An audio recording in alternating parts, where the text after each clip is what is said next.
Isang maulang hapon, habang naglalaro sa kanilang salas ang kambal na sina Lucio at Piccolo, ay may namataan silang isang tuko na kakaiba ang kulay at laki. Nabalot sila ng takot dahil dito, lalo na nang humuni ito ng parabang may ipinapahiwatig. Dahil sa tuko ay naalarma naman ang biyudo nilang ama na si Mang Conrad. Nag-alala itong baka palatandaan yon ng muling paglitaw ng mga aswang na mening sa kanilang baryo. Pero ano nga ba ang aswang na mening? Matutuklasan din ni Lucio ang iba pang impormasyon tungkol sa mga mening sa itinatagong notebook ni Mang Conrad sa kanilang baul. Kasabay naman ng mga matutuklasan ni Lucio sa notebook ni Mang Conrad ay may isang bagay na mangyayari sa kanya. Ganon din sa kambal niyang si Piccolo. May makikilala rin siyang isang mahiwagang engkantado. Mapagkakalooban si Lucio ng isang makapangyarihang mutya. Pero ang problema ay muntik niya na itong sukuan. Ang dahilan, hindi sapat ang alam niya tungkol sa mga aswang na mening. Ibangon ulit natin ang tanong, ano nga ba ang aswang na mening? Paano nga ba matatalo ni Lucio ang mga aswang na ito? Tapos ay mapapaharap pa siya sa reyna ng mga mening na may itinatagong malalakas na itim na kapangyarihan. Isang mahirap na laban ang kakaharapin ni Lucio. Sapat nga ba ang kapangyarihang taglay ng kanyang batong mutya? Malalaman natin ang mga mangyayari sa kwentong ito na punong-puno ng kilabot. Pero bago ang lahat mga idol, huwag po nating kalimutang mag-subscribe, mag-like at i-hit ang notification bell sa aking mga YouTube channel na The Voice Addict at Apong Isaac para sa mas marami pang makapigil hininga na kwentong aswang at katatakutan mula sa mundo ng kababalaghan. Umpisahan na po natin ang kwento. 5:30 ng hapon, sa kanilang bahay ay abala ang 45 anyos na biyudong si Conrad. Naroon siya sa kusina at inihahanda ang panghapunan nila ng kambal niyang mga anak, ang parehong 12 anyos na sina Piccolo at Lucio. Halatang hindi mapakali si Conrad. Palingon-lingon siya sa kinaroroonan ng mga anak na naglalaro at nagbibiruan sa may sala ng kanilang bahay.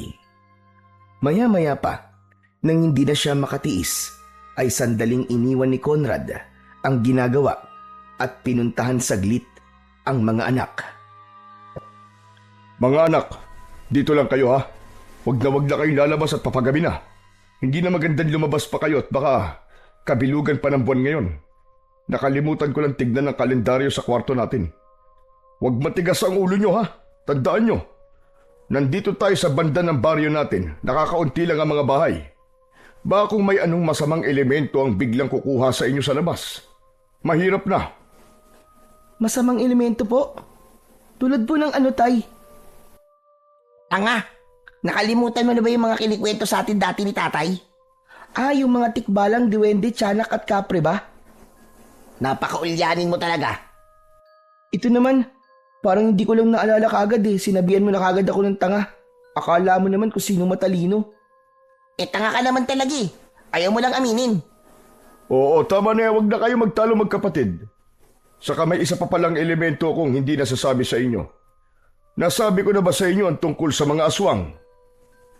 Ay, nasabi na po ninyo sa amin, tay. Yung wakwak, gabunan, bangkilan, magindara at iba pa. Meron pa akong hindi nasasabi sa inyo na isa pang klase ng aswang. Yung kailan lang lumitaw dito sa baryo natin. Isang uri ng nakakatakot na aswang. Teka po tay, yun po ba yung napapabalita dati na parang anino raw po? Narinig ko na po yun dati sa kwentuhan ng mga matatanda. Minsan po doon sa may kanto nang mapadaan po ako ron. Oo, yun nga anak. Sinadya kong hindi na muna ikwento sa inyo dahil baka sobrang matakot kayo eh. Ang tawag sa aswang na yon ay mening. Para silang mga anino lang at tumatago sa mga bagay. Natatandaan nyo rin ba yung matanda sa purok ng baryo natin? Doon sa dulo pa sa may kabukiran. Nako, aswang na bening po ba ang lumapa sa matandang yun tay? Tama ka anak. Kaya kayo ay makinig sa akin ha. Wag na kayong lalabas sa tuwing malapit ng lumubog ang araw. Tulad ngayong oras, lumalabas ang mga mening kapag papadilim na. Dahil hindi sila kagad mapapansin sa paligid, lalo na kung kabilugan ng buwan. Tandaan nyo, para lang silang mga anino na pasimpleng aali-aligid. Kaya mataan ninyo palagi ang paligid ninyo. Kaya po pala tuwing gabi ay hindi rin po tayo nagpapatay ng ilaw. Ngayon ay alam ko na po. Oo, ganun na nga Lucho. Mahirap na kumapasok tayo ng mga mening sa gabi. Lalo na kayo. Ayoko may mangyaring masama sa inyong dalawa mga anak. Hindi ako makakapayag na malapa kayo ng mening.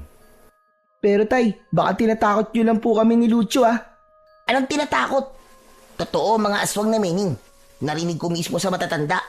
Saka isipin mo nga ang mga ginagawa ni tatay para sa kaligtasan natin. Palibasa, wala kang ibang iniisip kundi puro laro lang eh. Ako kasi, nauobserbahan ko si tatay. Tama ang kakambal mo, Piccolo. Walang dahilan para takutin ko lang kayo. Medyo may isip na rin kayo para gawin ko pa yan. Hindi na kayo katulad nung grade 2 pa lang kayo. Saka ikaw, Piccolo, ang pinakadapat na mas nakikinig sa akin. Ha? Bakit ako lang po? Si Lucio po hindi na po makikinig sa inyo. Mas okay po siya, ganun po ba? Hindi naman sa pinapaboran ko kapatid mo, Piccolo. Sa inyo kasing dalawa, ay mas nag-iisip siya kaysa sayo. Sinasabi po ba ninyong wala akong isip at tanga ako, ganun po ba?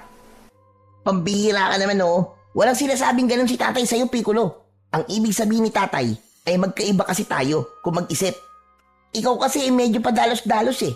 Tapos tulad niyan, mareklamo pa at matampuin. Simpleng bagay, pinapalaki mo. Kahit kambal tayo, ay hindi naman kasi talaga tayo pareho. Bakit kailangan pa tayong pagkumparain? Hindi naman pagkukumparang ginagawa ni tatay eh. Alam lang niya kung anong kahinaan mo. Siyempre, bilang tatay natin, ay pagsasabihan niya tayo tungkol sa kahinaan natin. Ako nga, di ba? Nakikita mo naman minsan na napagkasabihan din ako ni tatay. Pero nakikinig ako at hindi na nagre-reklamo. Tama si Lucio, Piccolo. Kaya wag ka na magtampo kung pinagsasabihan kita. Ang iniisip ko lang ay para sa kaligtasan yung dalawa.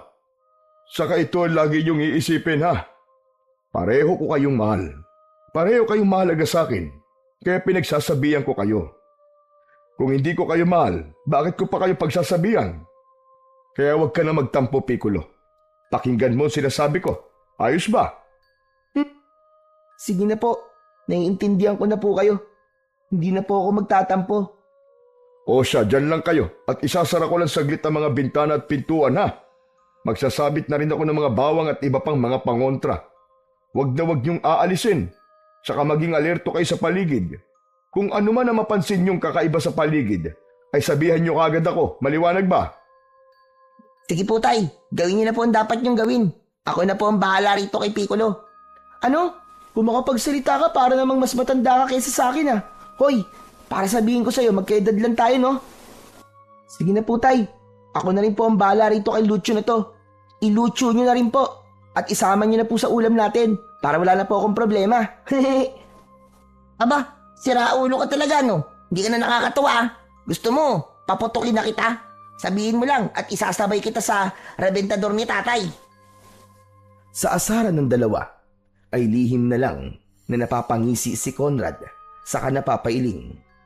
Madalas talaga ay parang mga aso at pusa ang dalawa. Palibhasa ay magkaiba talaga ang personalidad. Kung si Piccolo ay madaldal, maingay, reklamador at may pagkadalos-dalos, si Lucio naman ay may pagkatahimik, may pagkamalihim at palaisip. Pero sa oras naman ng kagibitan, ay sila ang unang-unang nagtutulungan. Nang matapos si Conrad na maisara ang mga bintana at mga pintuan at makapagsabit ng mga pangontra, ay bumalik na siya sa kusina at hinarap ang pagluluto. Ngunit makaraan ang ilang sandali ay pumunta ng kanilang kwarto para sana may tignan. Sa puntong ito ay napadaan din sa Lucio sa kanilang kwarto para naman sana pumunta ng kusina at kukuha ng inumin para pantulak sa merienda nilang tinapay ni Piccolo. Hindi sinasadyang napasilip si Lucio at nakita niyang may kung anong tinitignan ang kanyang itay sa kalendaryong lunar na nakasabit sa dingding. Nakita rin itong parang meron tong inililista sa isang kwadernong kinuha pa nito sa medyo may kalakihan nilang baul sa kwarto. Napapabulong sa sarili si Lucio habang lihim na sinisilip ang ama. Ano na naman kayang inililista ni Itay sa notebook niya? Matigdan ko nga mamaya. Lucio, bilis-bilisan mo naman kumuha ng inumin. Natatakam na ako rito sa tinapay eh. Ano pa bang sinisilip mo riyan? Napasenya si Lucio kay Piccolo na huwag maingay. Sige na, kahit mauna ka nang kumagat ka sa tinapay. Sandali at bibilisan ko na.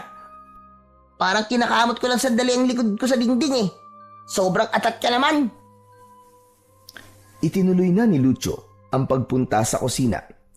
Nang nandoon na siya, walang ano-ano ay biglang gumuhit ang matalim na kidlat sa labas ng kanilang bahay na sinundan ng malakas na dagundong ng kulog. Ilang saglit pa ay bumuhos naman ang malakas na ulan. Anak nang, kagulat naman yung kulog at kidlat na yun. Pabigla-bigla na lang ah. Ha? Teka, ano yung nasa banggirahan? Butiki ba yun? Bakit parang ang laki naman yata? Ang tinutukoy ni Lucio na parang estatwa lang na nakakapit sa dingding ng banggiran ay isang kakaibang tuko. Kulay green ang kulay nito na may ilang batik na kulay brown. Napansin din ni Lucio na may dalawa itong buntot. Aha! Hindi pala yung butiki. Baka isang tuko. Teka, tama, tuko nga. Pero bakit parang kakaibang kulay niya? Saka bakit narito sa bahay? Maulan naman ngayon. Dapat ay nagtatago ang mga tuko ngayon dahil malamig na ang panahon. Habang nagsasali ng tubig sa pitsil sa dalawang baso, ay nakamata pa rin si Lucio sa tuko. Medyo nakaramdam siya ng kilabot nang mapansin niyang nakamata lang din sa kanya ang tuko. Nang bigla itong malakas na tumunog, ay halos mapakislot siya. Agad niyang binitiwan ang hawak na pitsil at mabilis na tumakbo papunta sa kinaroroonan ng kanyang ama na noon ay sakto namang papalabas na ng kwarto. Oh, Lucio! Ano nangyari at parang namumutla ka? Sa banyo po kasi tay, may nakita po akong isang malaki at kakaibang tuko. Hindi niyo po ba narinig yung malakas niyang tunog? Tuko ba ika mo, anak? Opo, nandun po siya sa may baggiran. Nakakatakot po. Kasi tinitignan po niya ako tapos bigla pong humuni ng malakas. Ano ka mo? Humuni talaga ng malakas. Abay, wala naman akong narinig ah. Malakas na kulog ang narinig ko at ang malakas na pagbuhos ng ulan. Nako, baka hindi tuko nakita mo, anak. Hindi naglalabasan ng mga tuko kapag umuulan.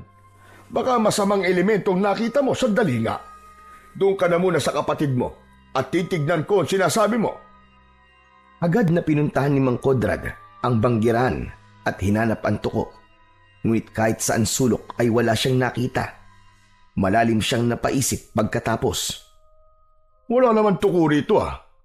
Saka imposibleng tuko talaga nakita ni Lucio. Teka pala. Sandaling nakiramdam sa paligid si Mang Conrad. Lumapit pa siya lalo at napapapikit ng mariin habang sinasalat ang bawat parte ng banggiran. Wala naman akong negatibong enerhiyang nararamdaman. Hindi kaya...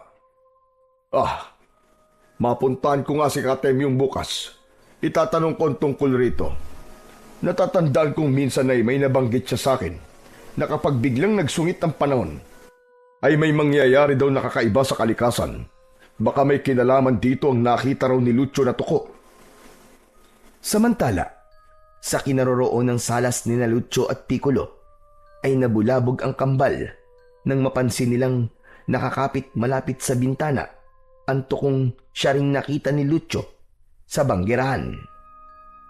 Hala, lumapit dito ang tukong nakita ko sa banggirahan kanina. Nakikita mo ba ang nakikita ko, Piccolo? Saan ba ang sinasabi mong tuko? Wala naman ah. Ayun o! Ayun! Sa may bintana. Nakakatakot, Piccolo. Nakatitig na naman sa akin. Pati ikaw tinitignan din. Ay, putik na yan. Nakakatakot naman. Ang laki. Pati na yung mga mata, ang laki din. Tay! Tay, halika kayo rito! May malaking tuko po rito, Tay! Ngunit pagtawag pa lamang ni Piccolo sa ama nitong si Conrad, ay mabilis nang tumakas ang tuko. Dumaan ito sa parte ng bintana na medyo naiangat pagkat hindi naisarang maigi. At habang tumatakas ito, ay humuni pa ito ng malakas. Dali-dali namang pumunta sa salas si Conrad na nag-aalala. Nasaan? Nasaan mga anak? Nasaan ang malaking tuko? Tumakas na po, Tay. Napakalaki niya po talaga.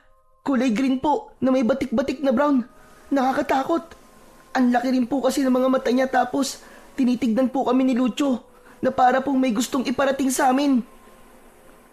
Binalingan ni Conrad si Lucio.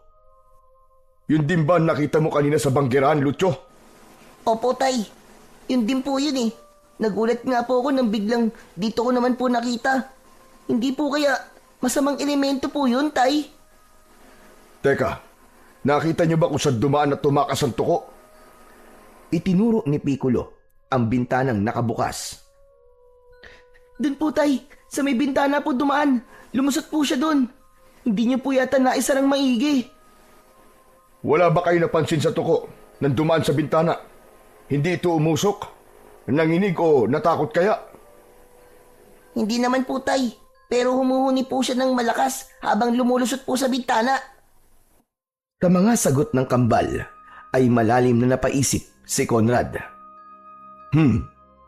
Malakas ang kutob kong hindi isang masamang elemento ang tukong yun, mga anak. Sabi niyo nga ay hindi naman umusok, nanginig o natakot dahil sa nakasabit na mga pangontra sa bintana. Baka nga may pinapahiwatig ang isang yun. At siya nga pala, kabilugan na pala ng buwan bukas ng gabi. Kaya kailangan natin maghanda bukas. Base sa mga nailista kong naoobserbahan ko tuwing kabilugan ng buwan. Isang beses ko palang kasing nailista na kabilugan ng buwan kung lumabas ang aswang na mening. Hindi ko lang eksaktong alam kung pang ilan ng kabilugan ng buwan. Basta ngayon, bukas ay ika-6 ng kabilugan ng buwan buwat ng una kong maglista. Baka bukas na sila lalabas. Malakas ang kutob kong pahiwatig na nga itong paglitaw ng tuko na nakita nyo. Ha? Parang nakakatakot naman po, Tay. Anong paghahanda po ang kailangan natin gawin bukas? Maghahanda tayo ng maraming pangontra. Pupuntahan ko rin bukas ng maaga si Katemyong. Marami siyang alam tungkol sa iba't ibang uri ng mga aswang, pati na ng iba't ibang klase ng mga elemento sa paligid. Hihingi na rin ako ng payo tungkol sa mga dapat nating gawin para hindi tayo salakayin ng kahit na anong alagad ng dilim. Sasama po ako sa inyo bukas, Tay. Aba, ako rin po isasama po sa inyo. Hindi pwedeng maiwan po akong mag-isa rito sa bahay. Hindi kayo pwedeng sumaman dalawa. Kailangan matira rito sa bahay ang isa sa inyo bukas. Abay, wala magbabantay dito sa bahay natin. Sandaling nag-isip si Lucio. Palipat-lipat ang tingin niya sa kanyang tatay at kay Piccolo. Pasimple rin niyang nilingon ang banda ng kanilang silid tulugan. Ay, sige po, Tay. Si Piccolo na lang po ang isama niyo bukas. Ako na lang po magbabantay rito sa bahay. Basta iwanan niyo po ako ng mga kailangan ko habang wala kayo ha. At syempre, bilinan niyo ako ng mga dapat at hindi ko dapat gawin.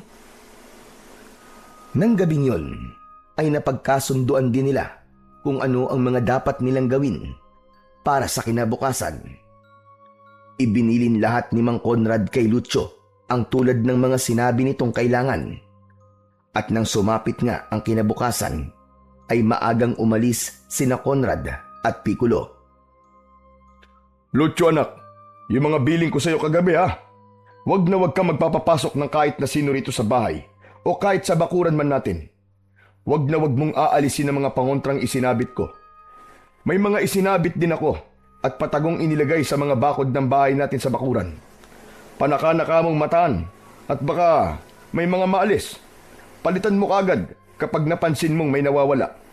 Maging alerto ka palagi anak at obserbahan mo ang paligid.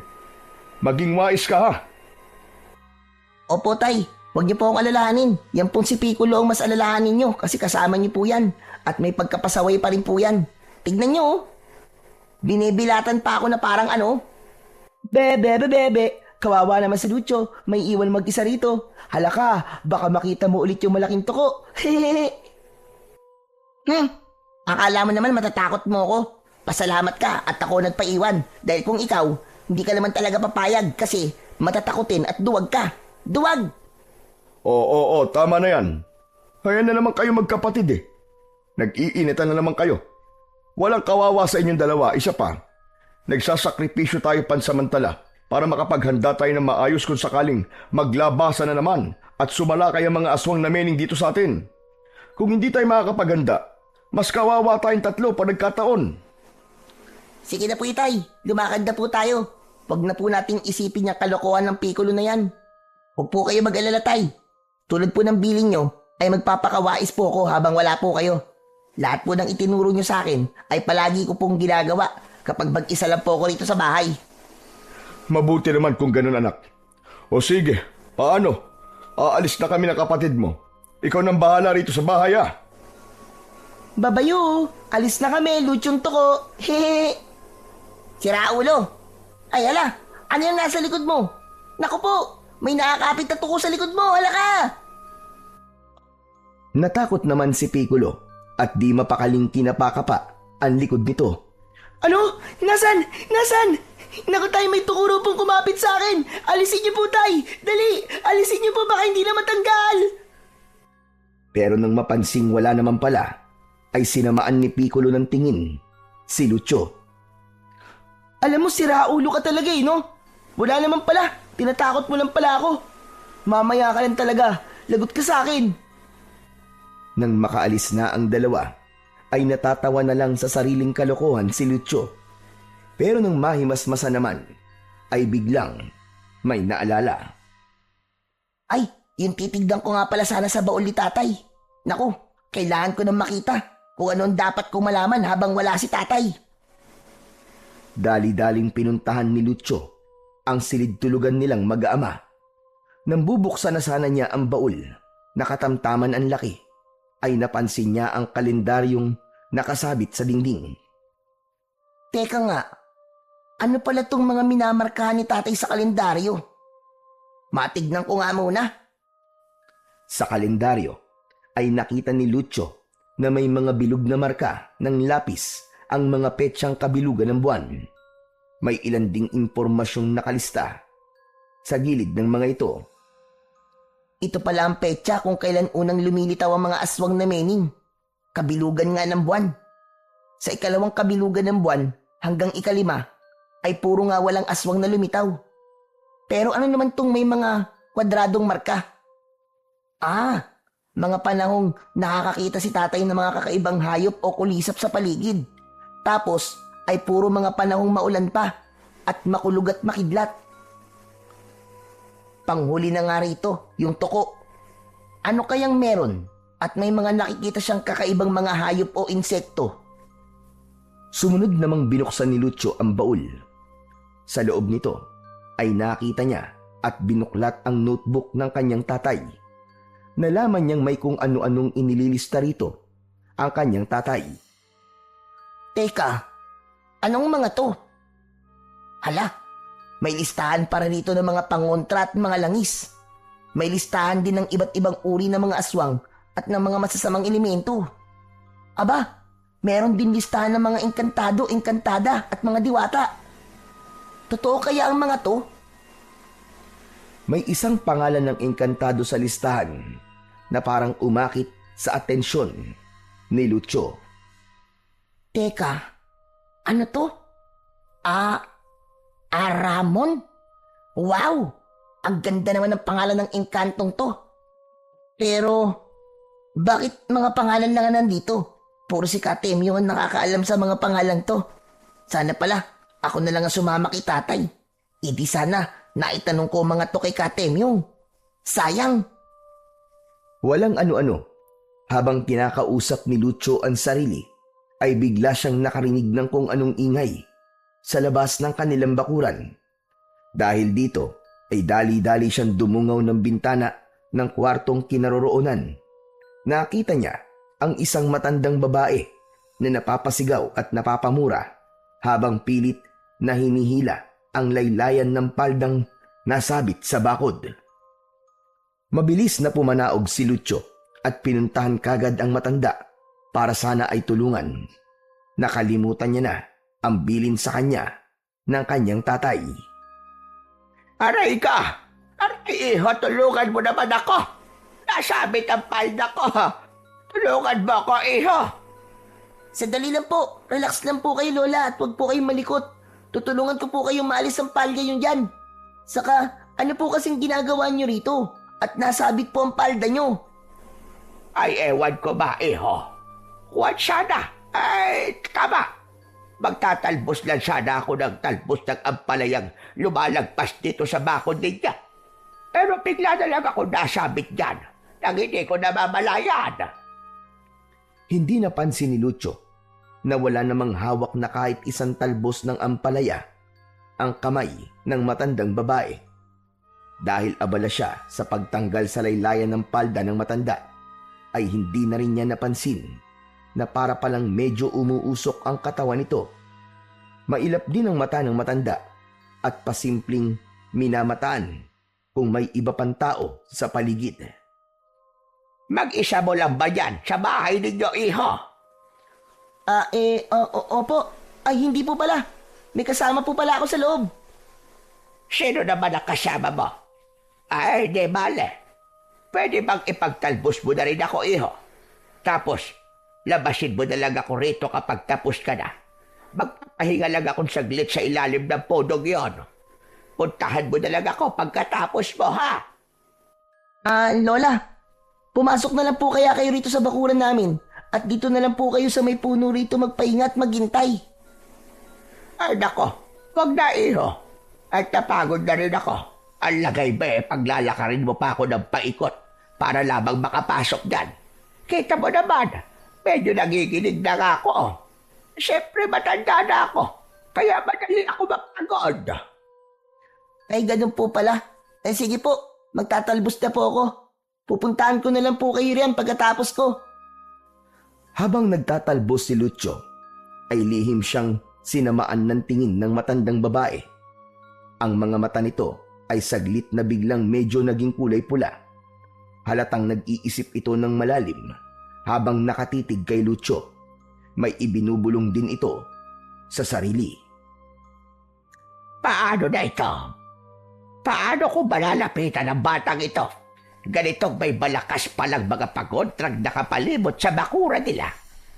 Hindi ito maaari. Kailangan maunahan ko kung ano bang nabuong mutya kagabi. Nakita kong nasa banda rito gumuhit ng isang pasimpleng kidlat habang nagtatago ko sa kakahuyan. Walang dapat na makakontra sa amin. Kaya mag-isip kang maigi, Luming. Isipin mo kung ano ang iyong gagawin. Pag-angat ng ulo ni Lucio, ay saglit niyang sinulyapan ang kinaroroonan ng matandang babae. Pero sukat noon, ay nagbagong bigla ang aura nito at matamis na nginitian at kinawayan pa ang batang si Lucio. Lola, sandali na lang po Malapit na po ako matapos sa pagtatalbos. Tama na po ba ito? Dadagdagan ko pa. Sige. Dagdagan mo pa ng kaunti, iho. Tapos ay ibigay mo na sa akin dito. Ay, sobrang pagod pa rin ako. Tuloy magkwentuhan muna tayo rito. Marami akong alam na mga kwentong kababalaghan. Nanlaki ang mga mata ni Lucio sa tuwa nang marinig ang sinabi ng matanda. Talaga po? Naku, mahilig po ako sa mga kwentong kababalagan. Sa kapatid na rin po pala sa mga kwentong katatakutan. Sige. Dalian mo dyan, Apong! Kung kekwentuhan kitang katatakutan lang, marami akong alam na totoong mga pangyayari. Abay sinasabi ko sa'yo, mawiwili ka sa mga kwento ko! At binilisan na nga ni Lucio ang pagtatalbos hanggang sa bigla siyang napahinto at ipinilig-pilig ang ulo. Kaya pala ay parang may naririnig siyang kung anong huni sa tapat mismo ng kanyang tenga. Buga nito ay nalilito siyang nagpalinga-linga sa paligid habang mahinang bumubulong sa sarili. Ha? Teka, bakit parang may naririnig akong huni ng tuko? Wala naman tuko sa paligid ah. Hindi kaya naaalala ko lang yung tunog ng tuko kagabi? Walang ano-ano ay napadako ang tingin ni Lucio sa bintana ng kanilang kwarto. Nanlaki ang mga mata niya nang makita niyang nakatanghod mula roon ang tukong nakita nila kagabi. Ang ulo nito ay gumagalaw-galaw na parabang sumisenyas na pumasok siyang madali sa loob ng kanilang bahay. Ha? Yung tuko kagabi? Bakit parang tinatawag niya ako? Anong meron? Saglit na nilingon ni Lucio ang matandang babae sa ilalim ng puno sa labas ng kanilang bakuran. Pagkaraan ay binalikan naman niya ng tingin ang tuko. Naglaban pa sa isip niya ang parehong excitement kung makikipagkwentuhan ba siya sa matanda o kung lalapitan niya ang tuko para malaman kung ano ang posibleng dahilan at tinatawag siya nito. Hanggang sa napansin na lamang ni Lucio na kusang humahakbang ang kanyang mga paa at ang direksyong gustong tahakin ng mga ito ay papunta sa loob ng kanilang bahay. Ala. Ano to? Ano to nangyayari sa akin? Bakit kusang humaakbang ang mga paa ko? Narinig pa ni Lucio ang pasigaw na tinig ng matandang babae. Gusto sana niyang lingunin ito, pero para namang biglang nanigas ang kanyang leeg at pinipigilan siya. Hoy, iha! Halika na! Ibigay mo na sa akin ang talbos at magkwentuhan na tayo rito. Saan ka mapupunta? Hoy, iha! Pumarili ka na! Tuluyang nakapasok na si Lucio sa kanilang bahay hanggang sa makarating siya sa kanilang kwarto. Naiwan ang matandang babae sa labas na nagpupuyos sa galit. Ano nang nangyari sa batang yon? Aba, mukhang matalino pa yata ang isang yun ah. Pwes, humanda ka mamayang gabi. Humanda ang buong baryong ito. Mamayang pagsapit ng dilim ay hindi mo na ako matatakasang bata ka. Nararamdaman kong ikaw ang pinipili ng wutyag na buo. Pero gamit ang katusuhan ko, ay kaya ko kayong talunin. Bago tuluyang umalis ang matanda, ay sandali pa itong malalim na nag-isip habang palingalinga sa paligid. Aha! May naiisip ako. Tama! Kailangan ko maghagis ng ilang itim na bato rito. Baka sakaling may makapulot na kapamilya ng batang yon. Sa pamamagitan niya, ay mapapasok ko rin ang bakurang ito. Matapos makapaghagis ng ilang itim na bato, malapit sa tarangkahan ng bakod ni Lucio, ay nagmamadali ng umalis ang matanda. Samantala, sa loob ng bahay, sa kanilang kwarto, ay kaharap na ni Lucio ang malaking tuko na dalawa ang buntot. Kumikislap ang mga mata nito habang nakatitig kay Lucio at parang nakikipagkomunikasyon ito sa kanya sa pamamagitan lang ng pakikipagtitigan. Ng pagkakataong yun, ay para namang naiintindihan ni Lucio ang ibig mangyari ng tuko. Ilang saglit pa, ay biglang pinutol ng tuko ang isang buntot nito at sinenyasan si Lucio na kunin ito. Agad namang sumunod si Lucio at pagkahawak niya sa buntot ay biglang parang nakarinig siya ng mataginting na boses na parabang nagmumula mismo sa buntot. Tinig yon ng isang engkantado. Magmadali ka, Lucio. Balutin mo agad ang buntot ng malinis na telang purong kulay puti at dasalan mo ng 7 ulit ng orasyong ituturo ko sa iyo. Ngayon mo mismo isagawa habang maaga pa. Mahirap nang maunahan tayo ng puwersa ng dilim, pagsapit ng takip siling. Napapaatras si Lucio dahil sa pagkabigla sa tinig na yon. Noon lang siya nakarinig ng ganong mataginting na tinig. Ha? Teka po. Sino po kayo at ano po ba kayo? Saka, bakit hindi ko po kayo nakikita? Ako ay engkantado ng kagubatan. Ako ang may alaga ng tukong nasa harap mo ngayon. Ang pangalan ko ay Aramon. Nanlaki ang mga mata ni Lucio roon sa sinabi ng tinig. Ano? Ramon?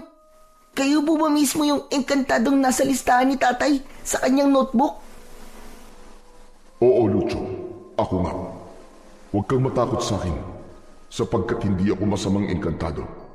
Nagpaparamdam ako sa iyo pagkat ikaw ang napili ng aking tuko na nagtataglay ng kinakailangang katangian para sa isang pantanging papel. Ha? Ano po? Anong papel? Ikaw ang magiging tagapagdala ng mutya ng aking tuko. Ikaw lang ang kakalaban laban sa puwersa ng mga aswang na mening na maglalabasan mamayang pagsikat ng kabilugan ng buwan. Mamaya ay ang ika-6 na kabilugan ng buwan. Kung hindi mo alam, ay tuwing ika-6 na kabilugan ng buwan, naglalabasan ng mga mening para kumain at uminom ng dugo at mga laman loob ng tao. Magpapakabusog sila sa loob ng isang gabi bago muling matulog sa loob naman ng 5 kabilugan ng buwan. Pero bakit po ako? Napakabata ko pa po eh. Saka hindi pa po ako nakakakita ng aswang na mening. Wala po akong alam tungkol sa kanila. Ikaw ang napili dahil nagtataglay ka ng malinis na hangaring kaakit-akit sa puwersa ng liwanag. Isa pa ay sariwa ang taglay mong lakas at talino na lalong magpapalakas sa kapangyarihang taglay niyang hawak mong mutya. Kaya sige na, gawin mo na ang iniutos ko sa'yo. Teka po. Bakit hindi na lang kayo ang makipaglaban sa mga aswang na mening? Bakit kailangan pa po ako ang piliin nyo? Dahil ako ay isang uri ng engkantadong walang pisikal na anyo. Isa lamang akong sugo ng kalikasan. At dahil sa anyo kong ito, ay hindi ako kailanman kayang harapin at kalabanin ng kahit na anong uri ng aswang o elemento ng dilim. Malalakas po ba ang mga aswang na mening? Saka, hindi po ba ay parang mga anino lang po sila na tumatagos po sa mga bagay? Oo, para lang silang mga anino sa sobrang itim ng kanilang kulay. Pero may pisikal pa rin silang anyo. Nakakatagos lang sila sa mga bagay kapag dumaan sila sa bandang anino ng mga ito. Saka, paano ko po ba sila matatalo? Sa pamamagitan niyang mutyang hawak mo. Huwag kang mag-alala. Ituturo ko sa iyo ang lahat ng kapangyarihang taglay niyan at kung paano at kung kailan pagaganahin. Kaya sige na, balutin mo na yung buntot ng malinis na telang puti at dasalan mo na ng orasyong ilalagay ko riyan sa isip mo. Bilisan mo na pakiusap bago pa makabalik dito ang itay mo at ang kapatid mo. Isa pa ay nararamdaman kong may aali-aligid na malakas na negatibong enerhiya. Hindi ko alam kung anong enerhiya yun, pero malakas ang kutob kong kakontra ko yun. Yun din ang dahilan kung bakit kinontrol kita sa pamamagitan ng alaga kong tuko. Nang oras na yun ay bigla na lamang naramdaman ni Lucio na parang may kung anong pumapasok sa kanyang isip. Nagmistulang para siyang may kinakabisang kung ano. Hala, bakit para pong may kung ano pumapasok sa isip ko? Yan ang orasyong kailangan mong sambitin ng 7 ulit, Lucio. Balutin mo na ng puting tela yung buntot ng aking tuko at iipit mo sa iyong unan. Sa kamutahimik na dasalan. Simulan mo na. Babantayan ka ng aking tuko habang nakapikit ka ng mariin. Kahit anong mangyari ay tulong mo lang nang walang patid hanggang matapos ang 7 beses na orasyon. Isinagawa na nga ni Lucio ang iniuutos sa kanya ni Aramon. Una ay binalot niya ang buntot ng tuko ng puting damit na kinuha niya sa kanilang aparador. Sunod ay kinuha niya ang kanyang unan. Inilapag niya ito sa gitnang bahagi ng malapad na katre. Iniipit niya sa ilalim nito ang nakabalot na buntot. Pagkaraan ay mariin siyang pumikit at tahimik na sinambit ang orasyong nasa kanyang isip. Habang nag-oorasyon si Lucio, ay unti-unting nanginginig ang kanyang unan. Kasabay naman ito ay nararamdaman yun ni Aling Luming. Noon ay papasok na ito sa kakahuyang parte ng kanilang baryo. Bigla itong natigilan at nagkulay pula na naman ang nanlalalim na mga mata. Nararamdaman ko kung may nagpapagana ng isang mutya. Pwes, kailangan ko na rin ihanda mga dapat ihanda. Ang lagay ba'y magpapahuli ako? Hindi ba, Are? Nagmamadaling kumilos ang matanda papaloob sa kakahuyan. Nang makarating naman ito sa pinakamasukal na parte, sa bandang may isang mataas at matandang puno ng balete, ay pumikit din ito ng mariin at sumambit din ng isang orasyong parang nasa wikang Latin. Noon din ay biglang may kung ano-anong nakakatakot na mga ungol, singasing at atungal ang nagmumula sa puno ng balete. Para bang maraming nilalang ang nasa loob nito at gustong-gusto nang maglabasan. Matapos ang orasyon ay may ibinulong pa si Aling Luming sa puno. Humanda kayong mga aswang kayo. Ang unang-unang pupuntiryahin natin, babayang pagsikat ng kabilugan ng buwan, ay ang bahay ng batang pinuntahan ko kanina. Babarkahan ko ang daan patungo sa kanila. Huwag na huwag kayong titigil hanggat hindi nyo nasisira ang bagong buong mutya o hanggat maihiwalay ninyo ito sa may tanga nito. Magpapakalat din ako ng mga itim kong usok at mas marami pang mga itim kong bato sa buong baryo. Sisiguraduhin kong marami ang masasapian ng enerhiya ko at magagamit ko laban sa may tanga na mutya. At oo nga pala, dadamihan ko rin ang mga itim na usok para tumabig sa liwanag ng bilog na buwan. Nang sa ganon, ay mas lalong hindi kayo mapansin. Tingnan lang natin kung magtatagumpay pa ang puwersa ng liwanag. Samantala, bandang 3:00 ng hapon ay pauwi na ang mag-amang Conrad at Piccolo. Habang sa daan ay nagmamadali ang dalawa. Nasa dulong baryo pa kasi sila nagbubuhat kung saan naroroon ang bahay ni Nakatemyong. Ang bahay naman nila ay nasa kabilang dulo pa ng baryo. Bilisan natin maglakad, Piccolo. Kinakabahan ako para sa kapatid mo dahil sa mga sinabi sa atin ni Katemyong. Totoo po ba yun, Tay? Na nararamdaman po ni Katemyong na may nangyayaring kung ano ngayon kay Lucio sa bahay? Saka ano po yung malakas na negatibong puwersang umaaligid daw po ngayon sa baryo? Yun nga nakakatakot, anak eh. Hindi pa natin alam kung anong puwersang yun na tinutukoy ni Katemyong. Mahirap na. Baka masaniban ito ang kapatid mo. Posible raw na paunang singaw yun ng puwersa ng masasamang mga elemento o kaya ng mga aswang. Narinig mo rin ang sinabi niya kanina, hindi ba? May nabuo rin palang mutya kagabi, kaya bigla na lang kumulog at kumidlat ng malakas at bumuhos ang malakas ding ulan. Posible rin daw na yung nakita niyong tuko kagabi ay alaga naman ng engkantadong si Aramon. Natunugan din daw kasi ni Katemyong na aktibo na naman ang espiritu nito. Hala, dapat po pala makita natin ulit ang tuko na yun, Tay. Kung nalaman lang natin kagad ang tungkol doon, sana pala hinuli na natin yung kagabi pa. Sayang naman. Hayaan mo, anak. Baka sakali magpakita ulit sa atin yun mamayang gabi. Sisiguraduhin kong gagawin ko ang lahat ng mga sinabi ni Katemyong para makuha ang mutyang gusto nitong ibigay. Di ba po, Tay? Hindi naman daw po yun basta-basta lang makukuha. Ibibigay lang daw po nito ang mutya sa taong napili nito. Sa tingin niyo po ba ay may napili po sa ating tatlo ni na Lucio? Baka si Lucio napili, anak. Siya at ikaw lang naman ang natitigan kagabi ng tukong yun, hindi ba? Pero si Lucio ang mas naunang nakakita nun. Naku, bilisan pa natin. Sabi rin pala ni Katemyong, oras na may makakuha ng mutya, ang sino mang nakakuha nito ay magiging lapitin ng puwersa ng kadiliman. Baka may mangyaring masama sa kapatid mo. Hindi ako makakapayag. Nang makarating naman ang dalawa sa kanilang bahay, Nang papasok na sana sila sa tarangkahan ng kanilang bakod, ay biglang natigilan si Piccolo. Kaya pala ay may nahagip ang kanyang mga mata na parang biglang kuminang sa damuhan sa bandang gilid ng tarangkahang kawayan. Mabilis nang nagpatiuna si Conrad papasok sa bakuran. Hindi na nito napansin ang pagtigil ni Piccolo. Nakatalikod lang itong nagbibilin sa anak. Yan tarangkahan, anak. Isarado mo kagad, ha? Ilak mong maigi, bilisan mo, at pumasok na tayo sa loob. Hindi naman na ganong narinig ni Piccolo ang bilin ng ama. Nakuha ang pansin niya ng makintab na batong itim na nakita. Teka, kumikintab-kintab na itim na bato to ah. Namimilog ang mga matang pinulot yun ni Piccolo at pinakatitigang maigi. Aba, anong klaseng bato-bato? Bilog na bilog at napakakinis pa.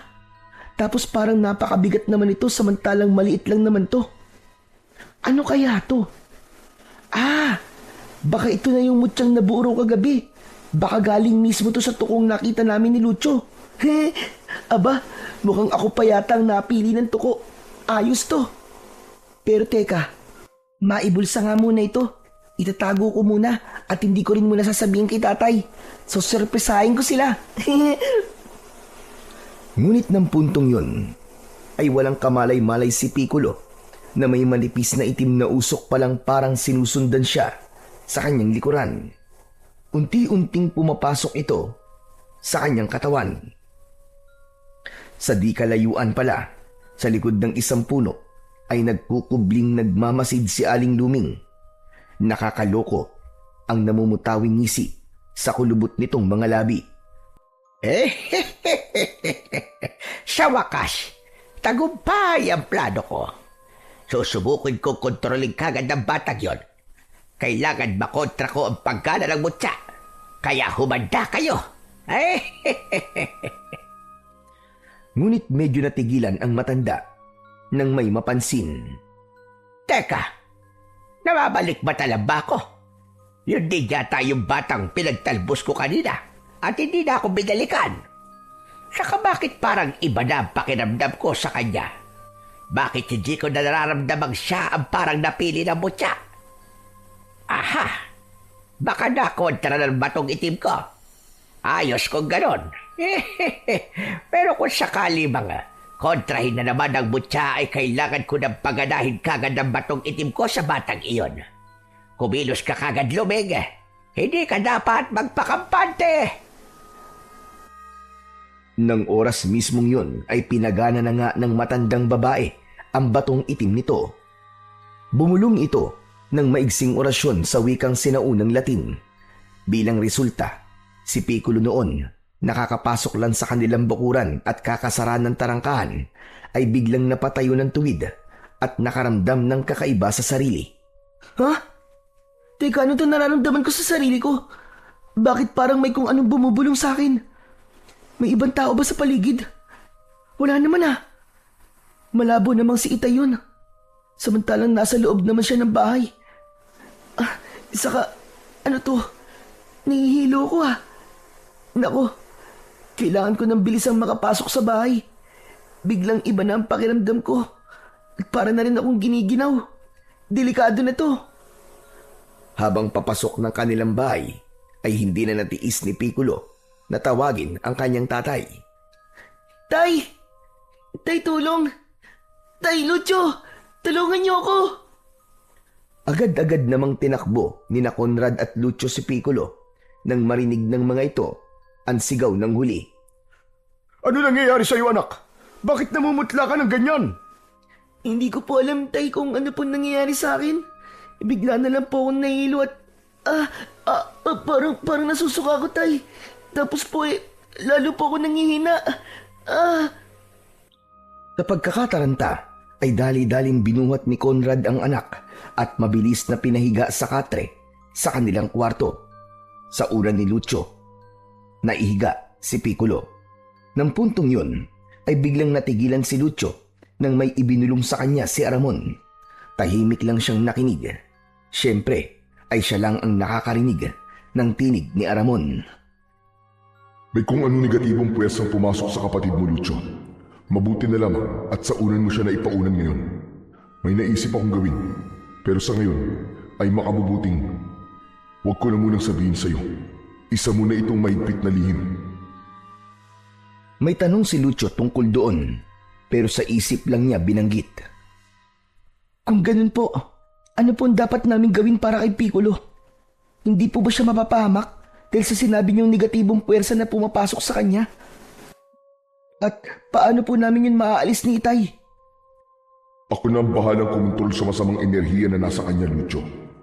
Pansamantalang hayaan muna natin sa kanya ang enerhiyang yon. Posibleng pakana lang ito. Aalamin natin kung ano ang pakana at gagamitin natin laban sa anumang puwersang makakalaban natin. Basta sundin mo lang ang mga inuutos ko sa'yo para hindi ganong mapano kapatid mo. Sa ngayon, Lucio, hayaan muna natin siyang nakahiga sa unan mo. Huwag mo muna siyang hahayaang bumangon hanggang sa pagsapit ng gabi. Sabihan mo ang tatay mo. Matapos mismong ibulong ang mga yon ni Aramon kay Lucio, ay saka naman siya napansin ng kanyang itay habang nakamata lang sa nakahigang si Piccolo. O Lucio, bakit minamataan mo ang kapatid mo na parang wala ka sa sarili mo? Ikaw rin ba'y may nararamdamang hindi maganda?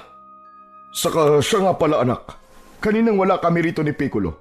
Wala bang kakaibang nangyari sa'yo rito? Wala ka bang napansing kakaiba sa paligid? Wala bang pumunta ritong tao o naligaw man lang dito na kahit na anong hayop, insekto o kahit na anong bagay? Biglang naisip ni Lucio ang matandang babae kanina na nasabit ang palda sa kanilang bakuran. Ganun pa man ay pinili na lang niyang wag sabihin. Sa halip, ang isinagot niya. Wala naman po, Itay. Wala pong nangyari ditong kakaiba. Bakit po ba? Sigurado ka ba anak?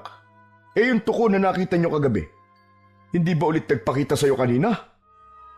Wala po kayong dapat alalahanin sa akin, Tay. Ito pong si Piccolo ang mas dapat nating alalahanin ngayon. Saka parang alam ko po kung ano po ang nangyayari sa kanya. Ha? Anong ibig mo sabihin na alam mo nangyayari sa kapatid mo? Nakalimutan niyo na po ba, Tay? Siyempre po, magkakambal po kami. Kung ano man po ang nangyayari sa kanya o nararamdaman niya ay parang nararamdaman ko na rin po. Oo nga pala anak. Bakit nga ba nakalimutan ko yun? O siya, ano ba kasi sa tingin mo nangyayari sa kapatid mo? Sasagot na sana si Lucio, pero bigla siyang binulungan ni Aramon at inutusan siyang hilahin ang ama sa isang sulok na hindi maririnig ni Piccolo ang kanyang isasagot. Teka po, Tay. Sa bandaron po muna tayo. Pero wag po sana kayo mabibigla sa sasabihin ko, Saka, wag niyo po munang sasabihin kay Piccolo dahil po sa kalagayan niya. O sige.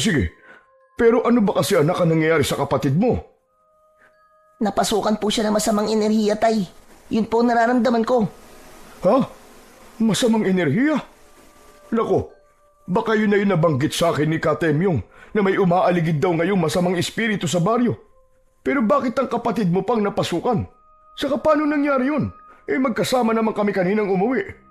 Nako, kailangan may gawin tayo kagad anak sa kapatid mo. Huwag niyo na po munang alalahanin masyado si Piccolo, Tay. Ganito lang po ang gawin natin. Hanggat pwede po, ay huwag muna natin siyang hayaang bumangon hanggat sa sumapit ang gabi. Maglabas din po kayo, Tay, ng mga pangontra at ipalibot po natin sa katre para hindi po magtangkang lumapit sa kanya ang kahit anong elemento po sa paligid. Malakas po ang kutob ko na kusa pong mawawala ang epekto ng masamang enerhiya sa kanya kung makukulong siya ng mga pangontra. Ganun ba? Pero teka, saan mo naman nalaman ang mga yan, anak? Bakit parang ang dami-dami mong alam? Nabasa ko po sa notebook niyo, Tay. Pasensya na po, Pero binuksan ko po kanina ang baul niyo. Kaya nalaman ko po mga dapat gawin. Yun ba? Ayos lang yun, anak. Hindi ko rin naman intensyong ilihim sa inyo ang mga nililista ko sa notebook ko sa baul. Ituturo ko rin talaga sa inyo ang lahat na nakasulat doon kapag nakasiguro na ako kung ano o paano lumilitaw ang mga aswang na mening. O siya, susundin ko ang mga sinabi mo, anak, Total, nararamdaman mo naman ang kambal mo. Basta kung sa tingin mo ay palala ang kalagayan ng kapatid mo, sabihin mo kagad sa akin, Gusto ko nga sanang balikan at papuntahin dito si Katemyong para ipatingin si Piccolo. Pero hindi ko naman kayo pwedeng iwanan na kayong dalawa lang. Ayon kasi kay Katemyong, ay dapat daw kitang bantayan ngayong pagsapit ng gabi at pagsikat ng kabilugan ng buwan. Sabi pa niya kasi, ay may nangyari daw sa iyo habang wala kami. Wala ka ba talagang inililihim sa akin, anak? Saglit na natigilan si Lucio at pinag-isipan kung ano ang dapat isagot sa kanyang ama. Hanggang sa bigla niyang naisipang isagot ang isinagot din sa kanya kanina ni Aramon. Ang totoo po niyan, Tay, ay may nangyari po sa akin kanina. Pero pwede po bang sa akin na lang po muna yun, Tay? Iniisip mo ba dahil sa masamang enerhiyang nakapasok sa kapatid mo, kaya ayaw mo munang ipagsabi? Kung ganun ay naiintindihan kita, anak. Pero, pwede naman sigurong atin dalawa lang muna. Sobrang nag-aalala lang kasi talaga ako para sa iyo, anak. Sa kakabilin-bilinan pa naman sa akin ni Katemyong nabantayan daw kitang maigi ngayong gabi. Paano naman kita mababantayang maigi kung hindi naman sapat ang nalalaman ko? Napatango-tango roon si Lucio. Bandang huli ay inamin na rin niya ang lahat ng nangyari, pati na ang tungkol sa mutya ng buntot ng tuko. Wag na wag po ninyong ipagsasabi kay Piccolo, Tay, ah. Nakita ko po ulit kanina yung tuko. Tapos ay nakausap ko pong engkantadong si Aramon na may alaga po sa tuko. Binigyan niya po ako, Tay, ng mutya ng buntot ng tuko. Itinago ko po sa ilalim ng unang ko na inuunanan po ngayon ni Piccolo. Saka alam niyo po ba, Tay? Natatakot po ako dahil po sa mutya. Palagay po ba ninyo ay kakayanin ko po maging tagapagdala nito? Saka hindi pa po ako nakakakita ng aswang eh. Baka malapa lang po ako. Biglang napayakap ng maigpit si Lucio sa ama niyang si Conrad. Napakabata ko pa po, Tay, tapos ganito po ang mangyayari kaagad sa akin. Ano po magiging laban ko sa mga aswang? Naiintindihan kita, anak. Siyempre, wala ka pa kasing gaanong karanasan. Pero kasi, ang maging isang tagapagdala ng mutya ay isang papel na sa mga karapat dapat lang napupunta. Ikaw ang napili. Ibig sabihin nun ay may sapat kang kakayahan at talino para lumaban sa mga aswang. Hindi totoong natatakot ka, anak. Yan ay dahil lang sa hindi mo pa alam kung paano ang dapat mong gawin kung sakaling mapaharap ka na sa mga aswang. Hindi po, Tay. Natatakot po talaga ako. Ano po kaya kung kayo na lang po ang humawak ng buntot ng tuko? Kayo na lang po lumaban, Tay. Mas matanda naman po kayo sa akin eh. Mas kayang-kaya niyo po ang aswang kaysa sa akin. Hindi, anak. Magtiwala ka sa sarili mong kakayahan at sa kapangyarihan ding taglay ng mutya mo. Isa pa, ay nakakausap mo naman sabi mo ang engkantadong si Aramon, hindi ba? Siguradong gagabayan ka niya. Saka nandito lang din ako para alalayan ka palagi, anak. Basta po, Tay. Kapag nakakatakot po masyado ang mga aswang na mening, baka pabayaan ko na lang po mutya. Baka ipasa ko na lang din po kay Piccolo. Baka siya po mas karapat dapat. Biglang natigilan ang mag-ama nang marinig nilang malakas na umungol si Piccolo. Sabay pa silang napatakbo palapit dito. Nadatnan nilang nakaidlip pala ito at kasalukuyang binabangungot. May kung ano itong sinasambit. Lucio! Lucio, tulungan mo ako, Lucio! May nakikita akong isang matandang babae na mapupula ang mga mata. Isa siyang aswang na kulay itim. Nakakatakot siya. Nang puntong yun ay may ibinulong si Aramon kay Lucio. Sa bulsa ni Piccolo, Lucio, kuhanin mong isang batong itim na itinatago niya. Bilisan mo, bago pa siya tuluyang makontrol ng nakikita niya matandang babae sa kanyang panaginip. Yun ay isang aswang na mening, ang mismong reyna pala ng mga mening. Una ay nag-aalinlangan pa si Lucio kung susundin ang sinabi ng engkantadong si Aramon. Bigla kasi siyang pinasok ng takot nang mapag-alaman niyang may reyna pa pala ang mga aswang na mening. Parang ayaw din niyang kuwanin ang batong itim sa takot na baka siya naman ang mapasukan ng masamang espiritu. Ngunit dahil sa pag-aalinlangan niya, ay bigla naman kusang kumilos ang kanyang mga kamay. Nagmistula na naman siyang parang robot na sunod-sunuran. Hindi! Wag! Ayoko! Ayokong kunin ang batong itim! Nagulat siyempre ang ama niyang si Conrad sa biglang pagsigaw na yun ni Lucio. Pero nang biglang maisip na baka kinakausap lang ang anak ng engkantadong si Aramon na nasabi nito kanina, ay napatangu-tangu na lang siya. Isipin mo ang mga mangyayari sa kapatid mo, Lucio. Kung hindi mo kagad kukunin ang bato, tuluyan siyang masasapian ng espiritu ng reyna ng mga Mening. At kapag nangyari yun, ay magiging isa na rin siyang aswang na Mening. Gusto mo bang mangyari yun sa kanya, ha, Lucio? Posible rin pati ikaw ay maapektuhan dahil kakambal ka niya. Dahil naman sa napag-alamang yon, ay kagad nagbago ang isip ni Lucio. Siya pa mismo ang nagmamadaling kuhanin ang itim na bato. Hindi pwedeng maging aswang na Mening ang kapatid ko. Hindi ako makakapayag. Hindi maaari yun. Pagkakuha ni Lucio ng batong itim, ay kagad siyang nakaramdam ng kakaiba.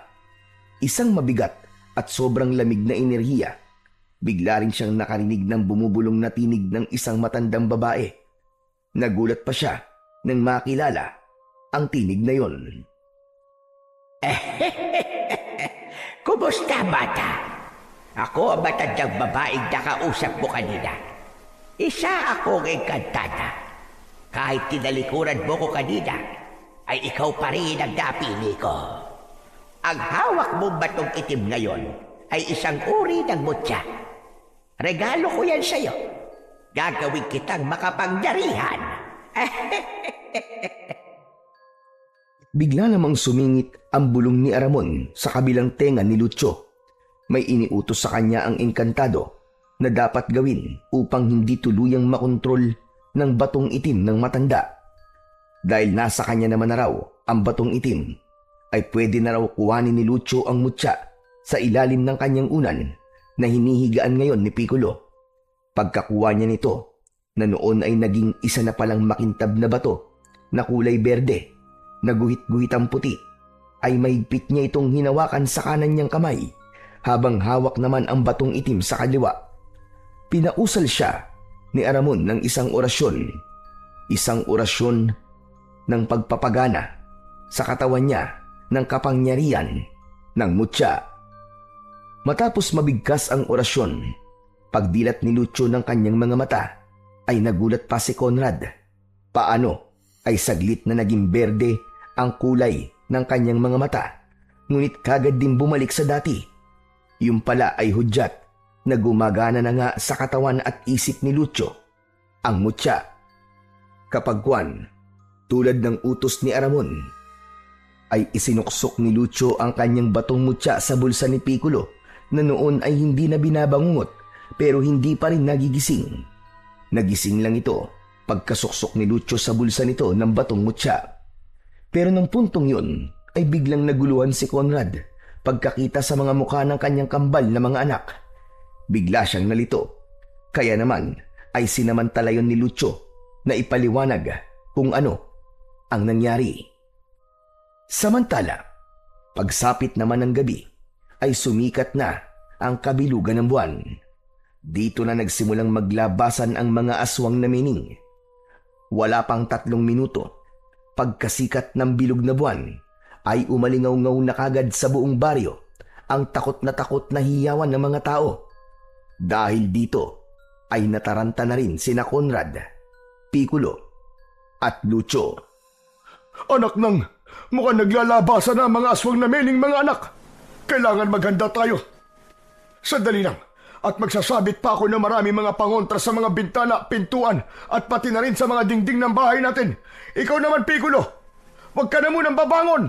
Diyan ka lang sa higaan. Pero ayos na po ako, Tay. Pakiramdam ko nga po ay parang kakaiba ang sigla ko at parang kailangan ko rin pong kumilos. Humanda ka, Piccolo. Ikaw rin ay kasama kong may papel sa laban sa mga aswang na Mening. May naririnig ka bang bulong ng isang engkantado? Basta pakinggan mo lang at sundin ang kahit na anong iutos niya sa'yo, ah. Huwag kang padalos-dalos at basta na lang magdidesisyon sa sarili. Hayaan mong ang bubulong sa'yo ang magpakilo sa'yo. Inuulit ko, huwag kang padalos-dalos at pabida-bida. Itay, kayo na rin po ang bahalang gabayan si Piccolo. Teka anak, bakit? Saan ka pupunta? At ipinagbibilin mo sa akin ang kapatid mo. Ano ba yan? Sandaling natigilan si Lucio at malalim na huminga. Maya-maya pa ay para na siyang maiiyak na pinipigilan lang ang sarili. Maluwa-luwa ang kanyang mga mata. Tay, Piccolo, palagi niyo pong tatandaan na mahal ko po kayo. Hindi ko po alam kung magtatagumpay po ako sa papel na to na ibinigay sa akin. Kahit sobra po ako natatakot ay gagawin ko pa rin po ito. Para po sa inyong dalawa at para na rin po sa buong baryo natin. Basta kung ano man po mangyari sa akin, huwag niyo pong kalilimutang mahal na mahal ko po kayo. Bago pa man tuluyang mapaikbi si Lucio at bago pa man makapagsalitang muli ang ama nilang si Conrad, pati na si Piccolo, ay mabilis nang tumakbo palabas ng kanilang bahay si Lucio. Habang tumatakbo siya, ay unti-unti siyang nagiging isang napakaitim na anino. Mabilis siyang nagtago sa kadiliman ng gabi. Lucio anak, saan ka pupunta? Hindi ka pwedeng lumabas! Ano nangyayari sa'yo? Bakit? Anak! Lucio! Si Lucio, tay! Biglang naging maitim na anino. Paano po nangyari yun? Isa na rin po ba siyang Mening? Mening po ba tawag doon, tay? Tumulo ang luha ni Conrad sa nasaksiyang yun na pagbabago ng anyo ni Lucio. Saglit niyang pinahid ang kanyang luha. Oo anak. Naging mening na nga yata ang kapatid mo. Akala ko hindi seryoso sinabi niya sa akin. Pero mukhang niloko yata siya ng engkantadong si Aramon. Peking mutya yata ang ibinigay sa kapatid mo. Hindi ko na alam kung alin ang paniniwalaan ko. Teka anak, ilabas mo nga anak ang batong mutya na ibinulsa sa'yo ni Lucio. Makita ko lang na peke talaga yan. Ay mabuti pang sirain na lang natin.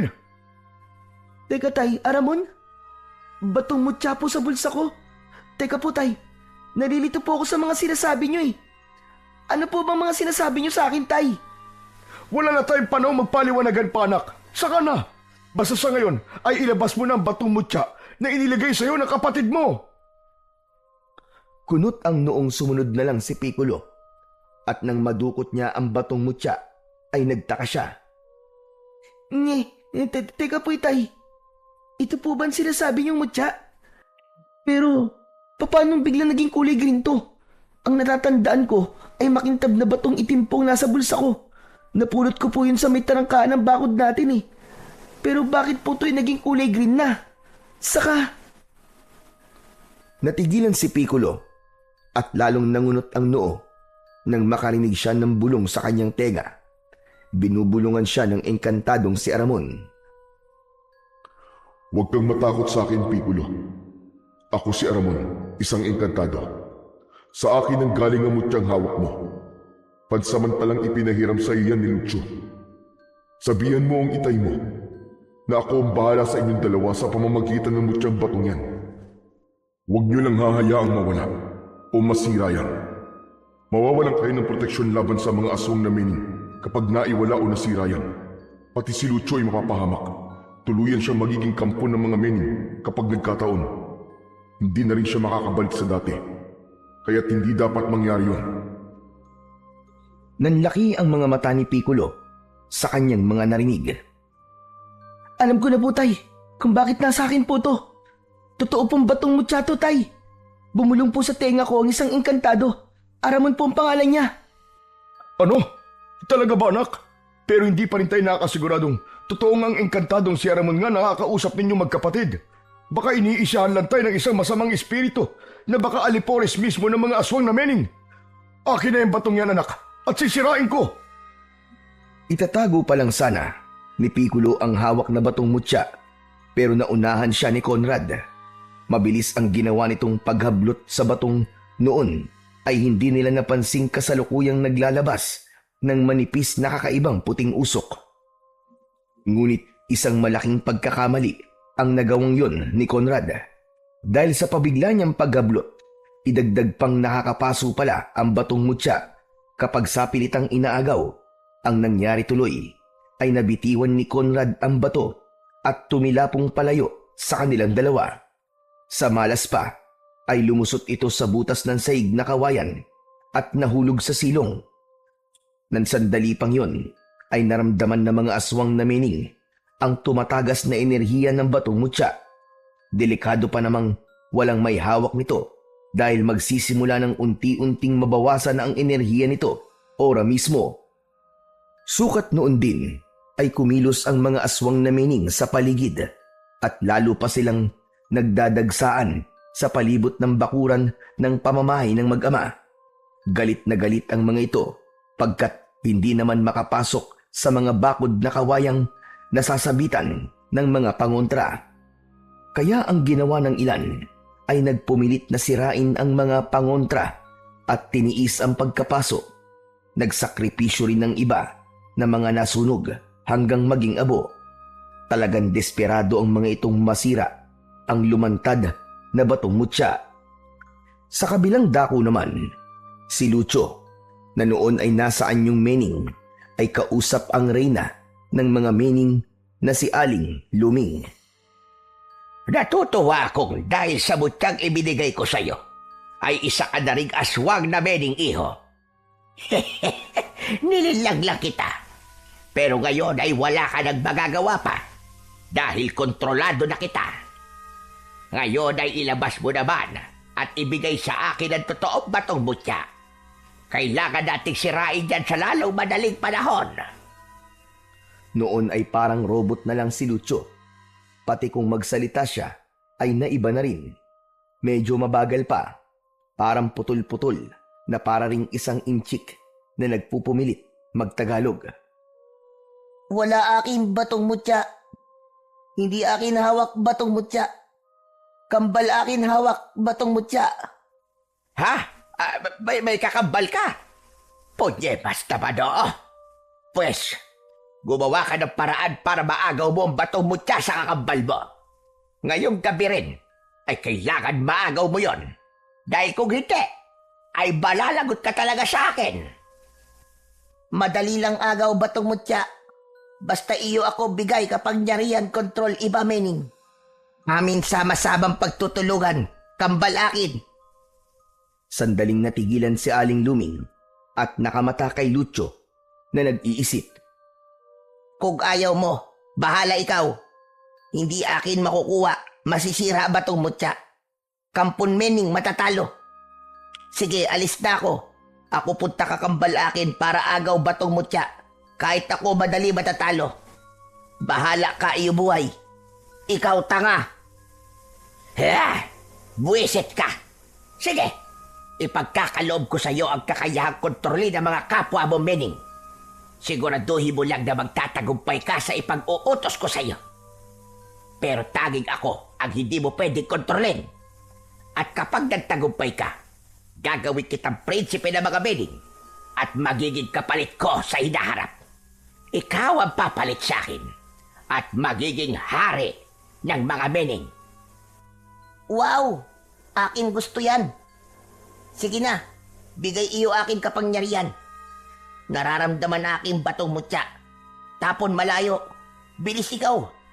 Akin pulot batong mutya. Ikaw dali. Dahil nararamdaman mismo ni Aling Luming na wala ngang may hawak ng batong mutya, ay namilog ang kanyang mga mata. Kaya naman ay sinamantala na nito ang pagkakataon. Mabilis niyang binahagian si Lucio ng kapangyarihang kailangan nito. Pumasok ito sa katawan ni Lucio sa anyo ng isang manipis na itim na usok. Hayan, naipasok ko na sa iyo ang kapangyarihang kailangan mo. Kaya ngayon ay magmadali ka. Puntahan mo na kung saan banda roon ang batong mutya. Pero bago pa man kumilos si Lucio, ay may itinanong pa siya sa matandang aswang. Bakit pala hindi ikaw kuha batong mutya? Bakit ako utos iyo? Ikaw ba kapangyarihan? Ako hindi. Hay! Bakit ba patanong-tanong ka pa, buwisit ka? Hindi pwedeng ako mismo na reyna nyo ang ahawak sa mutyang yon. Kayong mga alipores ko ang kailangan magsakripisyo para masira ang mutya. Kung akong mamamatay dahil sa paghawak sa mutya, ay mamamatay rin kayong lahat. Kaya't sige na, huwag ka ng maraming tanong. Kumilos ka na. Masusunod, Reyna mahal. Mabuhay ikaw matagal. Mabuhay mga mining. At ikaw naman, mapapatay kita kung hindi ka pakikilos. Ang dami mo pandaldal. Hindi ka naman maintindihan. Madali ka na. Kilos na! Nang susuguri na sana ni Aling Luming si Lucio, ay mabilis na siyang kumilos. Bali parang robot lang siya sa pagsasalita at pagiging sunod-sunuran kay Aling Luming. Pero ang pagkilos niya ay kaparis pa rin ng normal na mga mening. May kakayahan na rin siyang kumilos ng napakabilis at tumatagos din sa mga bagay sa pamamagitan ng pagdaan sa mga anino ng mga ito. Pabalik sa kinaroroonan ni na Conrad at Piccolo. Noon ay pareho ng kabadong-kabado ang dalawa dahil sa banta ng nagpupumilit pumasok na mga aswang na mening sa kanilang bakuran. Ang ilan pa nga ay sinisimulan ng bakbakin ang dingding ng kanilang bahay. Sobrang natataranta ang mag-ama, ano pat hindi sila magkandaugaga sa pagsira sa sahig ng kanilang bahay para lang makuha ulit ang batong mutya. Bilitan niyo po, Tay! Natatakot na po ako. Parang may nakakapasok na po mga anino sa loob ng bahay natin. Parang may nakikita po akong biglang mabilis na sumibat sa may salas. Lakasan niyo po ang pagilan niyo, Tay! Ayan na po! Malapit na po masira yan! Ang ingay mo naman, anak. Lalo lang ako natatarante. Kunin mo pala yung latigo natin sa ilalim ng katre. Dali! Kapag may nagtangkal lumapit sa'yo na anino, hatawin mo kagad. Sandali na lang ito, anak. At maaabot ko ng batong mutya sa silong. Sige na, kunin mo na ang latigo. Madali ka! Todo unat naman si Conrad ng kanyang braso na nakalusot sa nilikha niyang butas sa sahig. Pero halos pagpawisan na siya ng malapot ay hindi niya pa rin maabot-abot ang batong mutya. Ano ba naman to? Di ko pa rin maabot. Wisit na buhay ito. Ay, bilisan niyo po! Naku po, naloko na. Ito na nga, Tay. May nakapasok na pong 3 anino. Tay! Nakakatakot po ang itsura nila. Dito na tayo mamamatay, Tay. Mamamatay na tayo! Nanlalaki ang mga mata ni Conrad nang mamataan ang 3 ang pagkaitim-itim na mga aswang na mening. Dahan-dahang lumapit ang mga ito sa kinaroroonan nila. Katakot-takot ang paraan ng pagsingasing at pag-atungal ng mga ito. Mabilis na tumayo si Conrad at kinuha mula kay Piccolo ang latigo. Akin na yan latigo, anak. Iabot mo sa akin. Tapos dito ka sa likod ko. Ako ang haharap sa mga hinayupak na aswang na yan.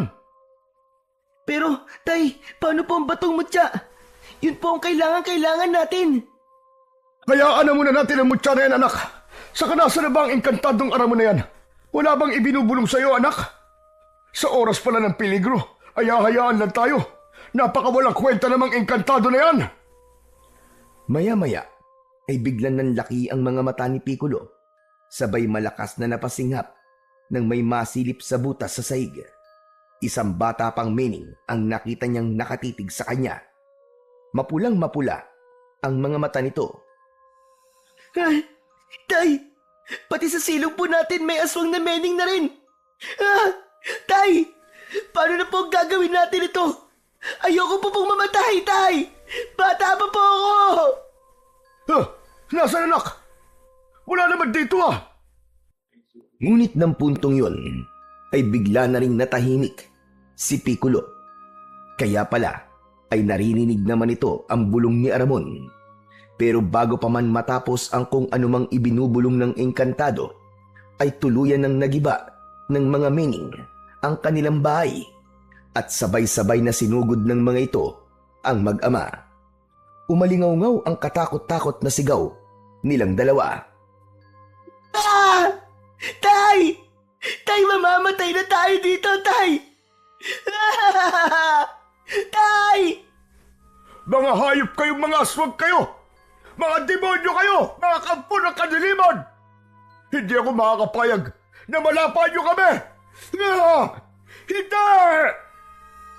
Samantala, sa di kalayuan, sa bakuran ng bahay ng mag-ama, ay lumitaw ang malaking tuko na kulay berde at may batik-batik na kulay brown.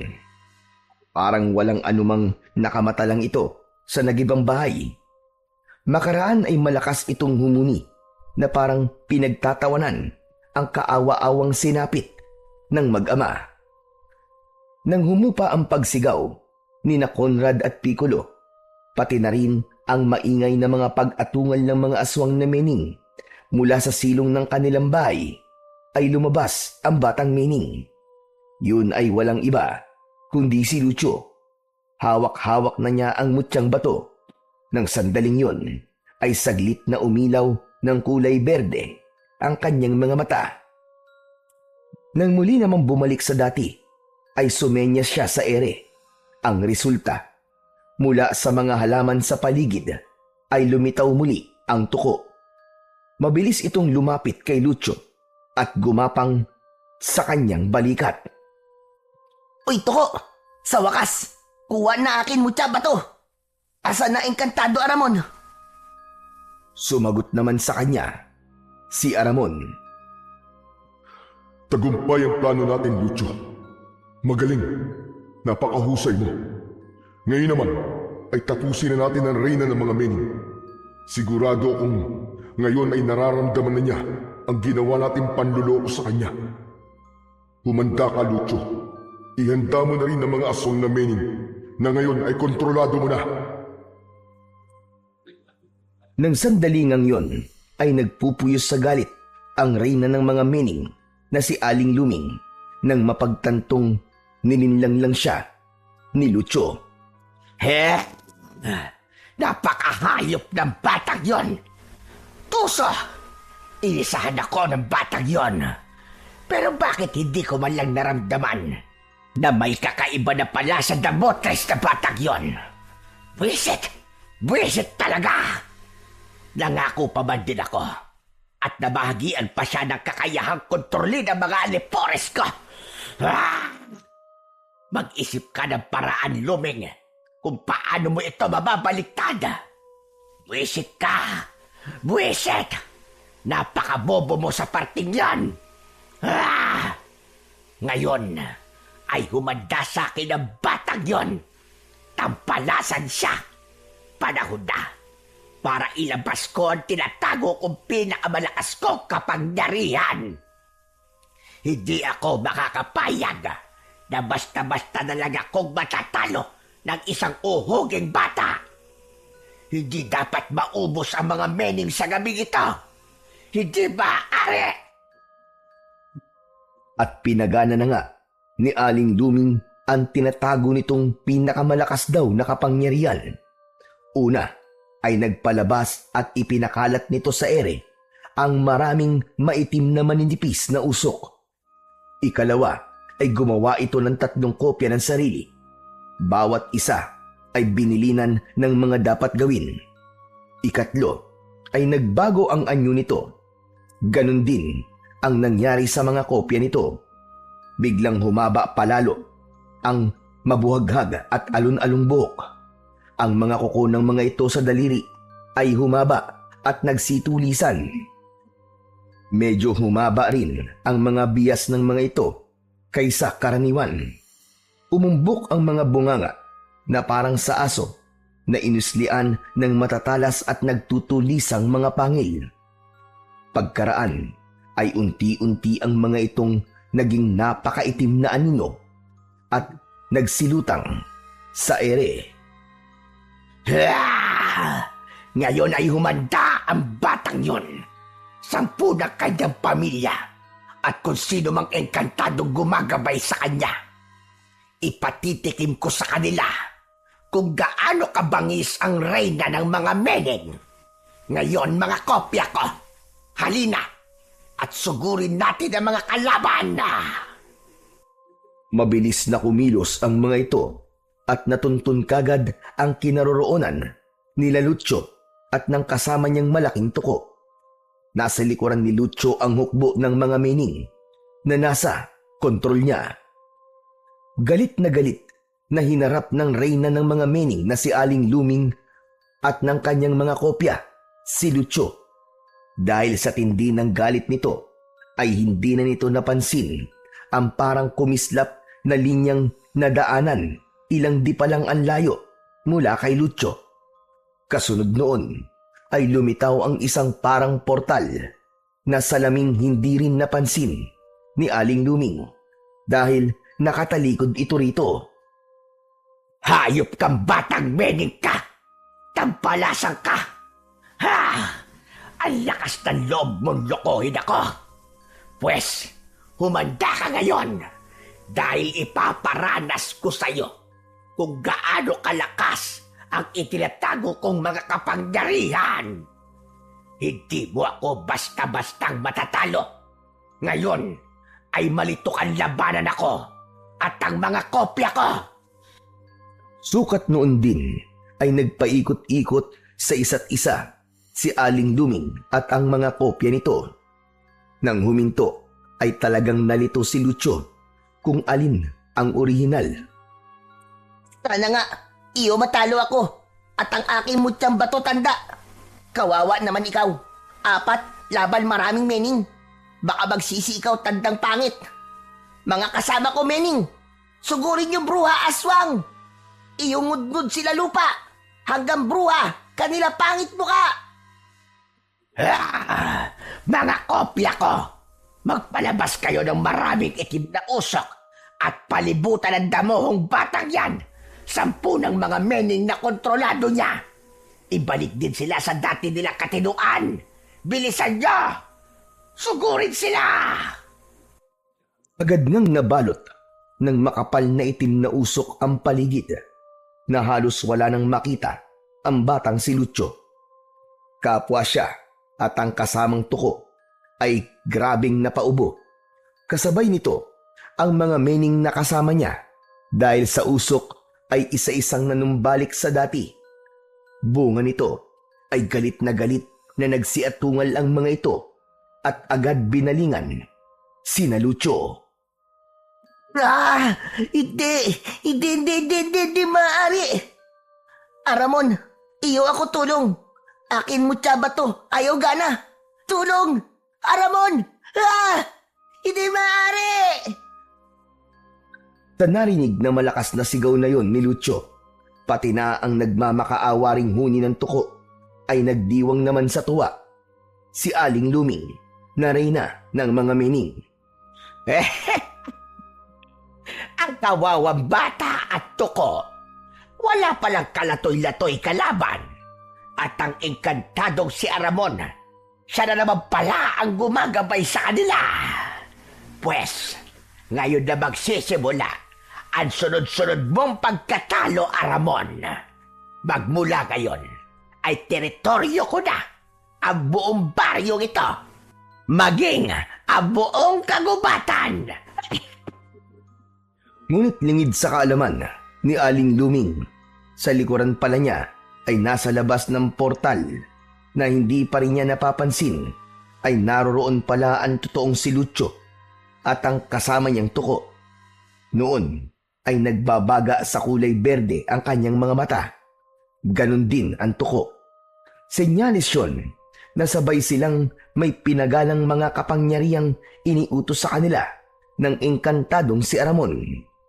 Ang hawak din na mutyang bato ni Lucio ay kumikinang-kinang at naglalabas ng nakakasilaw na liwanag.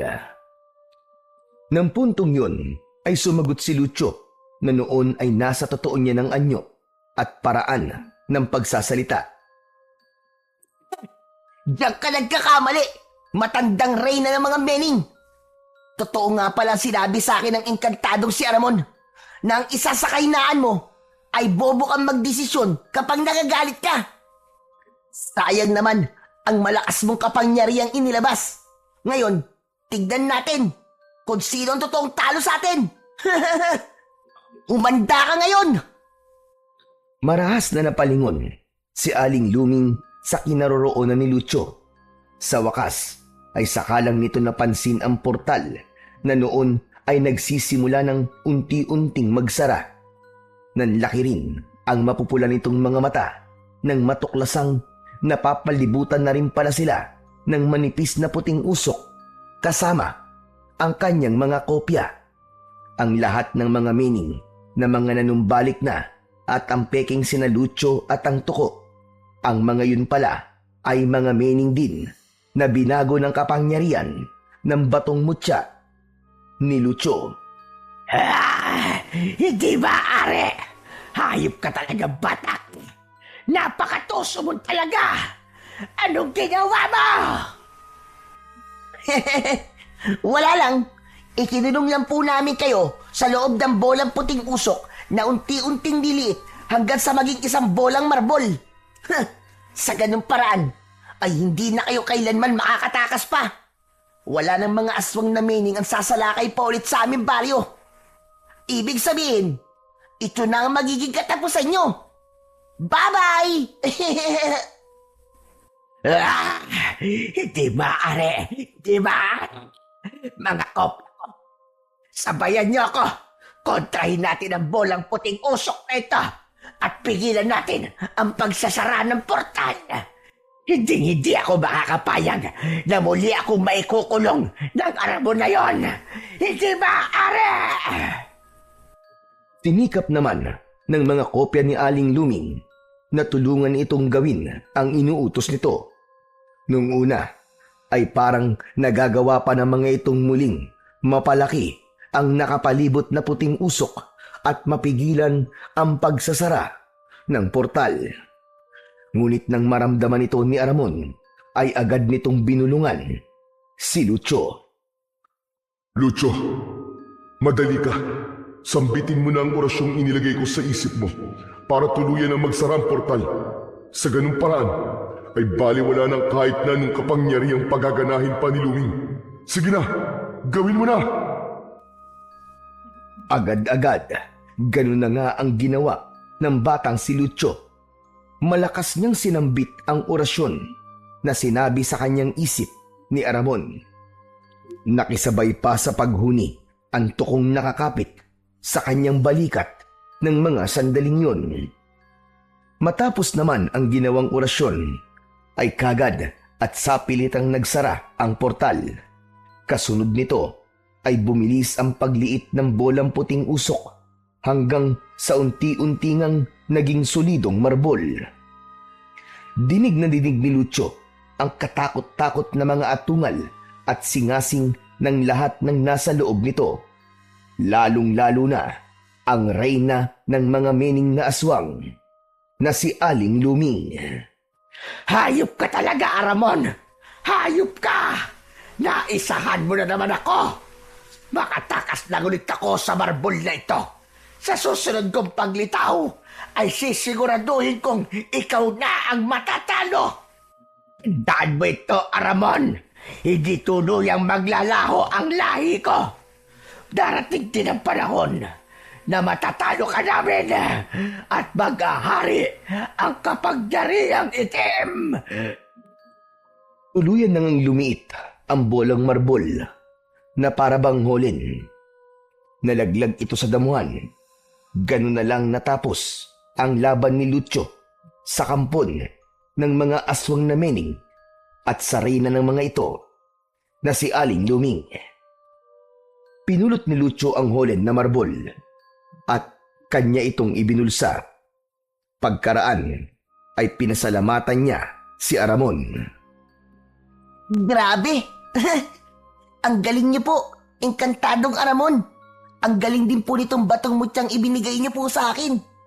Akala ko po talaga ay hindi ko na po kakayaning gampanan ng papel na maging tagapagtangan ng batong mutya. Mahal na Enkantadong Aramon. Maraming salamat po sa tiwala at pagkakataon po na ibinigay niyo sa akin upang maging tagapagprotekta ng baryo namin. Walang anuman, iho. At salamat din sa'yo. Ang totoo niyan ay dahil din lahat sa taglay mong talino kung kaya naisip ko ang mga iniutos ko sa'yo. Ginamit ko lang din ang kapasidad ng isip mo na medyo natutulog pa dahil nga sa bata ka pa. Yun talagang nakita ko sa'yo. Kaya ikaw rin ang napili kong maging tagapagtangan ng batong mutya ng alaga kong Tuko. Ganun po pala. Ngayon naiintindihan ko na po. Pero alam nyo, muntikon ko na rin po pala talagang sukuan ng maging tagapagtangan ng mutya eh. Paano natatakot to ako nung una eh. Akala ko po kasi ay ganun talaga kahirap. Kung di nyo lang po alam, simula umpisa po ay puro kaba na ang nararamdaman ko. Halos nanginginig nga po ang lahat ng kalamnan ko eh. Ganun talaga iyo kapag hindi mo pa alam ang mga kakaharapin mo. Akala mo ay hindi mo kaya. Pero ang totoo, kailangan mo lang pagkatiwalaan ang sarili mo at ang puwersa ng kabutihan at ng liwanag na nakapalibot sa iyo. Nariyan ang itay at kambal mo dahil sa pag-ibig mo sa kanila ay napilitan ka rin talaga na ituloy ang gagampanan mong papel. Ako tang alaga kong tuko. Kami naman ang mga puwersa ng kabutihan o liwanag na handang tumulong sa iyo sa anumang pagkakataon. Nako, talaga po. Kung ganun eh ngayon pa lang, maraming salamat po talaga sa inyo. Mahal na engkantadong Aramon. Alam niyo po, ngayon, marami po talaga akong aral na natutunan mula sa karanasang pong ito. Sa susunod po, mahal na engkantadong Aramon, kung sakaling makakatakas po ulit ang aling luming na yon na isa po palang reyna ng mga mening na aswang, sigurado naman po ay magiging malakas na po ang tiwala ko sa sarili ko at sa inyo. Salamat po talaga. Maraming salamat po sa tiwala at pagkakataon na ipinagkaloob niyo sa akin. Lalong-lalo na po sa batong mutya. Maya-maya pa ay biglang humuni ng malakas ang tukong nasa balikat ni Lucio. Para bang nagtatampo ito ng lingunin ni Lucio. Umirap pa ang mata nito. Oo nga pala. At sa'yo rin pala, maiwagan to ko. Maraming salamat din sa'yo At ikaw ang pumili sa akin. Siya nga po pala. Mahal na engkantadong Aramon. Pwede po bang akin na lang po ang tuko na ito? Kung papayag po kayo. Ibibigay ko rin talaga siya sa iyo, Lucio. Ang pangalan pala niya ay Ekong. Madali lang siyang alagaan. Ang pagkain niya ay mga negatibong enerhiya na magtatangkal lumapit sa iyo o sa iyong tatay at kakambal. Siya rin ang tagapagtaboy ng kamalasan na maaaring dumating sa inyong pamilya. At dahil nabanggit ni Aramon ang kanyang itay at kapatid, ay naalala bigla ang mga ito ng batang si Lucio. Ang itay at kapatid ko po pala. Mahal na engkantadong Aramon, kailangan ko na po silang balikan sa nagiba naming bahay. Baka po kasi kung napaano na sila baka nadaganan na rin po sila ng tuluyan. Nagmamadaling tinakbo ni Lucio ang direksyong papunta sa kanilang bahay.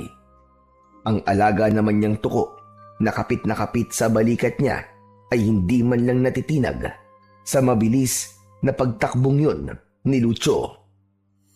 Nang makarating naman si Lucio sa kanilang bahay, ay ito ang nadatnan niya. Piccolo, anak!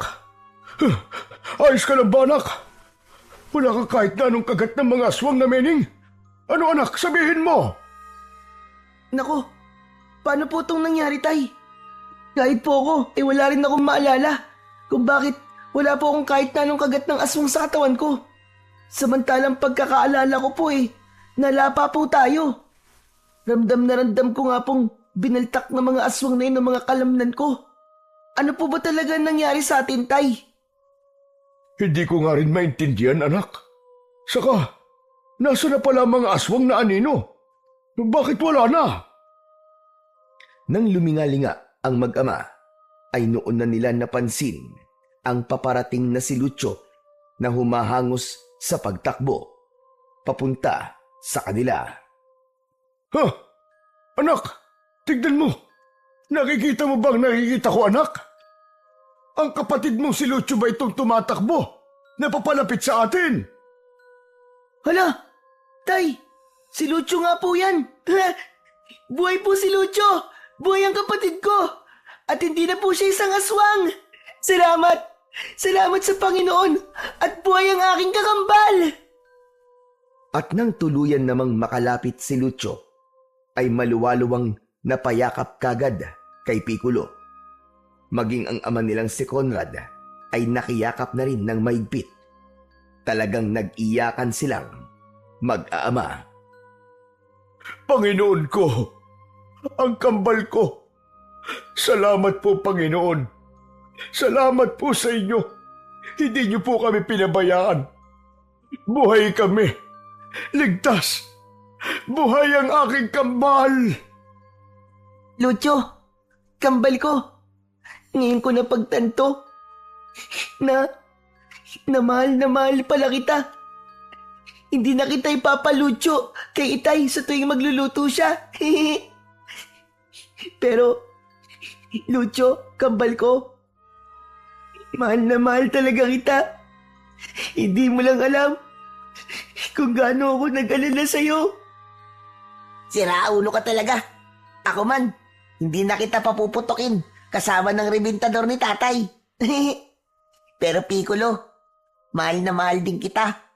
Kasi, kambal tayo. Tayo lang ang magkasangga sa mundo. Ay, nako, kayo talagang mga anak ko. Ako rin, mahal na mahal ko rin kayo. Kahit palagi kayo nagbabangayan. Saka teka nga pala, Lucio. Ano ba nangyari? At wala na mga aswang na mening? Teka anak, natalo mo ba silang lahat? Magsalita ka nga. Sabihin mo nga ang totoo. Opo, Itay. Natalo po natin sila sa tulong po ng Batong Mutsako at ni Aramon. At syempre, ay nitong si Ekong. Mula ngayon po, ay tayo na po ang mag-aalaga sa makapangyarihang tuko na ito. Ikinuwento rin ni Lucio ang lahat ng nangyari kung paano niya natalo ang reyna ng mga aswang na mening at si Aling Luming. Kasunod nun ay napag-usapan din nila ang mga aral na napulot nila mula sa karanasang yun. Namumukod tangi nga rito ang aral na matutong magtiwala sa sariling magagandang mga katangian, kakayahan at maging sa positibong mga puwersa sa paligid o ang puwersa ng kabutihan at liwanag. Kasama na rin dito ang natutunan ni Lucio kay Aling Luming na para maging hindi bobo sa pagdidesisyon ay huwag padadaig sa bugso ng matinding galit. Magmula ng gabing yon ay unti-unting muling nakabangon ang mag-aama. Kalaunan ay nakapagpatayo ulit sila ng bagong bahay. Ang buong baryo naman nila ay wala ng pinoproblemang pagsalakay ng mga aswang na mening tuwing ika-6 na kabilugan ng buwan.